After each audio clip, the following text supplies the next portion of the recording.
got a new sexy new mic, and it should be really cool. But here we go.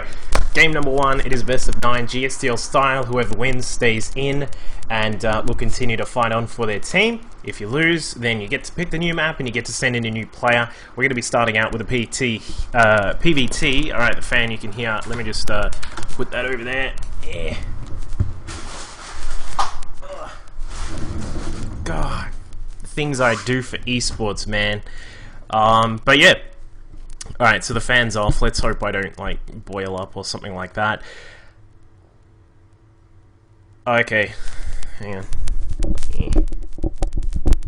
Alright. Hopefully I think I know what you're talking about there, Goose, with the static on the mic. That's a really weird thing. That seems to only happen with Twitch. So hopefully, tell me if that's gone. Because, yeah, I don't think... that's not actually something that I encounter with normal casting and that kind of thing. Anyway, we are here in a PVT, starting down at the bottom left-hand side of Cloud Kingdom as our Blue Protoss player, playing for MGG. It is Alpha. And his opponent to the top right as the Red Terran player, playing for Fade. Apparently Alpha's got a broken mouse. He's going to play Nestea style. It is Redemption. Apparently, okay. Alright, so let's put this in perspective, guys. Effectively, I went in the channel, like, the channel for this this battle between these two teams, and no one was there. It was like 2 minutes ago, and then suddenly we've got everyone here. So, you know, hopefully everyone is all available, and maybe we'll go to a 9th game. That would be heaps of fun. If you were watching last night, we saw IVN taking on TCP in a very, very spectacular series that went to the 9th game, and it was a whole lot of fun. Greetings to Stealth991 and all of you guys in the chat. Say hello, make sure you retweet and talking about all this stuff on Facebook, and just so you know, we can get the word out that there's some awesome StarCraft 2 action going on. But yeah, last night was really fun. We had Tragic Hero come out in the end for TCP and try and save the day, and he almost did it. Unfortunately, went down in the end, so it was a 5-4 victory with IVN's Forbes coming to the rescue right at the end with his just ridiculous macro. That dude is out of control, but who knows? We'll see what happens here. Of course, as everyone will know, Alpha, a very competent Protoss player, been in GM. I don't know if he's in GM now. I assume he is, but a player who loves to do the old Nexus First kind of expand, but hasn't actually done it here. I'm a little bit surprised about that, because this is a map that's quite reasonable for actually doing that particular expansion and that opening play, but he's not going to go for that at the moment. Redemption, wow, this guy is reacting pretty heavily there, just dragging 7 of those SCVs to try and take down that one probe, so really good harassment here from Alpha. The worker count at the moment, currently sitting at 16 to 15, of course, just a standard sort of situation for all that kind of stuff right now. Alpha getting out a Zealot. He's actually, wow, look at the rally point, he's actually just going to go straight across with that Zealot, so he's not messing about at all. He wants to get some damage done, wants to make sure that the eBay is not blocking the natural expand. Of course, what you want to do as a Protoss is you get prepared with 1 gate and then just head down to take that natural expand.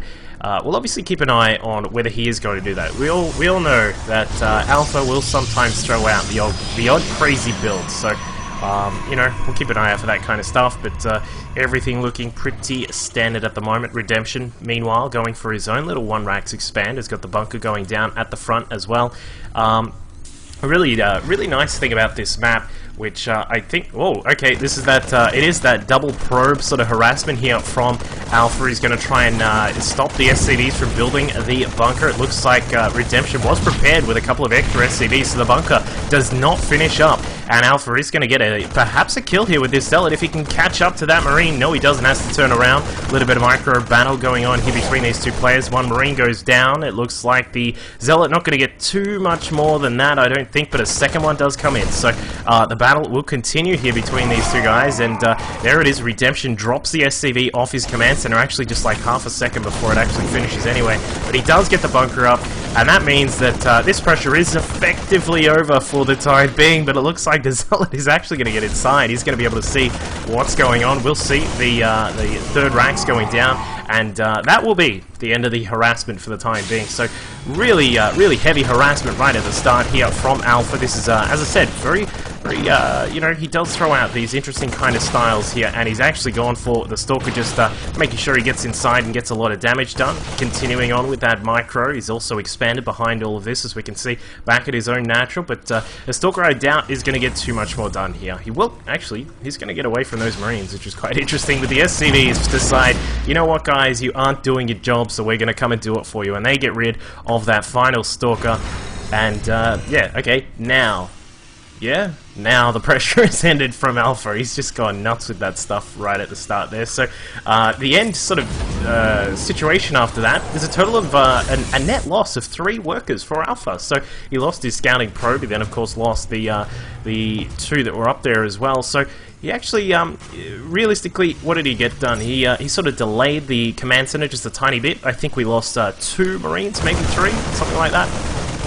So overall, you know, it just puts your opponent in a little bit of a weird spot. But behind all of that, as we can see, we are going to have a floor gate coming up from Alpha, so he's going to continue on with more pressure. A pylon has already been built down at the Xel'Naga Watchtower here, so he is going to pump out quite a few units here, and it's interesting to note that Redemption still only has this 1 bunker, so he's not really going to be heavily prepared for this kind of stuff that's going to come along.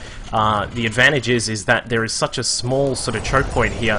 You really only have to worry about these sort of covering this line of area, and then once you've got that, then you're good to go. But he is going to put down a couple of extra bunkers here. Did he get a scan off? No, he didn't, but he's just being very safe. But the 4 gates have finished.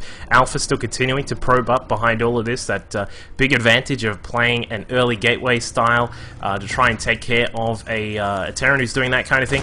And he will try and get in here and get some damage done before the SCVs are prepared, before the bunkers are prepared. But there is a pause. All right. There is a pause at the moment. Bit of lag at the moment for Redemption, so he's just going to hold up for the moment. And